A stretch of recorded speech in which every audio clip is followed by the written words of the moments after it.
আজকের পর থেকে আপনিও চাইলে কিন্তু আপনার ইমুতে যে কেউ কল দিতে পারবে না। হ্যালো এভরিওয়ান, আসসালামু আলাইকুম ফ্রেন্ডস। আমরা সবাই কিন্তু বর্তমান সময়ে কম বেশি ইমু ব্যবহার করে থাকি এবং আমাদের ইমুতে কিন্তু অচেনা নাম্বার থেকে বারবার কল আসে, যেগুলোতে কিন্তু আমরা অনেক পরিমাণ বিরক্ত হই। তো এখন থেকে আপনিও চাইলে কিন্তু আপনার ইমুতে যদি একটা সেটিং চালু করে রাখেন, আপনাকে অচেনা নাম্বার থেকে কেউ আর কল দিতে পারবে না। আপনি অনুমতি দিলে আপনাকে কল দিতে পারবে।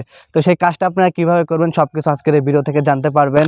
তার আগে আপনাদের কাছে ছোট্ট একটা রিকোয়েস্ট ফ্রেন্ড, আমাদের আগে যে ইউটিউব চ্যানেলটা ছিল সেই চ্যানেলটা নষ্ট হয়ে গেছে। তো আমাদের এটা নতুন চ্যানেল, তো অবশ্যই আপনারা আমাদের এই নতুন চ্যানেলটি সাবস্ক্রাইব করে পাশে থাকা বেল আইকন অল সিলেক্ট করে দিয়ে রাখবেন এরকম ইমো সম্পর্কে নতুন নতুন ভিডিও পাওয়ার জন্য। তো ফ্রেন্ড চলুন কিভাবে এই ইমোর এই সেটিংটা চালু করবেন সবকিছু বিস্তারিত আজকের এই ভিডিও থেকে জানতে পারবেন। তো চলুন ভিডিওটি শুরু করা যাক। তো ফ্রেন্ডস, এই কাজটি করার জন্য ফার্স্ট হলো আপনাদের কি করতে হবে, আপনাদের ফোন থেকে ইমো অ্যাপটা ওপেন করতে হবে। ঠিক আছে ফ্রেন্ডস, তো আমরা ফার্স্ট হলো আমাদের ইমো অ্যাপটা কিন্তু ওপেন করে নিলাম। তো ওপেন করার পর আপনারা কি করবেন, এইখানে যে আপনাদের উপরে যে প্রোফাইল আইকন আছে আপনারা জাস্ট এই প্রোফাইল আইকনে ক্লিক করবেন। ঠিক আছে ফ্রেন্ডস, তো আমরা জাস্ট প্রোফাইল আইকনে ক্লিক করে দিচ্ছি। তো প্রোফাইল আইকনে ক্লিক করার পর এখানে আপনারা কি করবেন দেখতেই পাচ্ছেন, এখানে লেখা আছে সিকিউরিটি অ্যান্ড প্রাইভেসি নামে লেখা আছে, আপনারা জাস্ট এটাতে ক্লিক করে দিবেন। ঠিক আছে ফ্রেন্ডস, তো আমরা সিকিউরিটি অ্যান্ড প্রাইভেসিতে ক্লিক করে দিচ্ছি। তো ক্লিক করার পরে এরকম অপশনগুলো কিন্তু শো করবে, এখানে কোনো কাজ নাই, আপনারা জাস্ট স্ক্রল একটু নিচে যাবেন। ঠিক আছে ফ্রেন্ডস, যাওয়ার পর এইখানে আপনারা দেখতেই পাচ্ছেন লেখা আছে প্রাইভেসি, এইখানে প্রাইভেসির নিচে কিন্তু লেখা আছে কলের পাশে এইখানে দেখতেই পাচ্ছেন লেখা আছে এভরিওয়ান। তো আপনারা জাস্ট এই এভরিওয়ানের এখানে ক্লিক করে দিবেন। ঠিক আছে ফ্রেন্ডস, তো আমরা এভরিওয়ানে ক্লিক করে দিচ্ছি।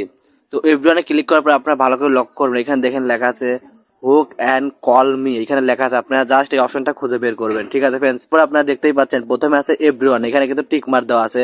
এই এভরিওয়ানটার মানে কি এখন আপনাদেরকে এটাই বলি, আপনারা যদি এখানে এভরিওয়ানটা করে রাখেন তাহলে কিন্তু আপনাদের ইমুতে সবাই কল দিতে পারবে, মানে আপনার ফ্রেন্ড লিস্টে থাকা, ফ্রেন্ড লিস্টের বাইরে থাকা সবাই কিন্তু আপনাকে কল দিতে পারবে, আপনার কন্ট্যাক্ট লিস্টের বাইরে থাকা যে কোনো লোকে আপনাকে অ্যাড করে কল দিতে পারবে, এটা এভরিওয়ানের কাজ। ঠিক আছে ফ্রেন্ডস, তারপর দেখতেই পাচ্ছেন দ্বিতীয় নাম্বারে আছে মাই কন্ট্যাক্ট নামে, দ্বিতীয় নাম্বার কিন্তু আছে, আপনারা দেখতেই পাচ্ছেন।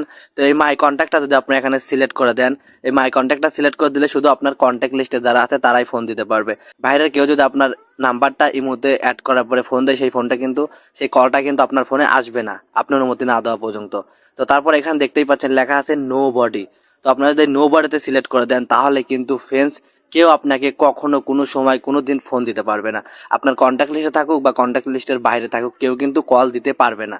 ঠিক আছে ফ্রেন্ডস, তো এইখানে কিন্তু এই যে আমরা যদি এখানে নোবরতে সিলেক্ট করে কিন্তু একটা অপশন সরে যাচ্ছে, এখানে যদি আমরা মাই কন্ট্যাক্টে সিলেক্ট করে দেই তাহলে কিন্তু দেখতেই পাচ্ছেন এখানে কিন্তু এই যে নট অল, এখানে একটা অপশন আছে, এখানে যদি আমরা ক্লিক করে দেই, ক্লিক করার পর দেখতেই পাচ্ছেন এখানে কিন্তু লেখা আছে অ্যাড, এই দেখতেই পাচ্ছেন এখানে কিন্তু লেখা আছে অ্যাড নামে, আমরা যদি অ্যাড নামে অপশনটা ক্লিক করে দেই তাহলে কিন্তু ফ্রেন্ডস এখান থেকে কিন্তু আপনারা চাইলে অ্যাড করতে পারবেন, আপনারা কিন্তু এখান থেকে অ্যাড করতে পারবেন, আপনাকে যে যে কল দিবে আপনি এখান থেকে অ্যাড করতে পারবেন। যেমন আমি এখানে 3জনকে 4জনকে সিলেক্ট করার পরে নিচে অ্যাড নামে লেখা আছে, অ্যাডে ক্লিক করে দিলাম। ঠিক আছে ফ্রেন্ডস, তাহলে কিন্তু এই 4জন ছাড়া আমাকে কিন্তু আর কেউ কখনো কল দিতে পারবে না। আর এখানে আপনারা নোবডি সিলেক্ট করে রাখলে কিন্তু আপনারা কেউ কল দিতে পারবে না।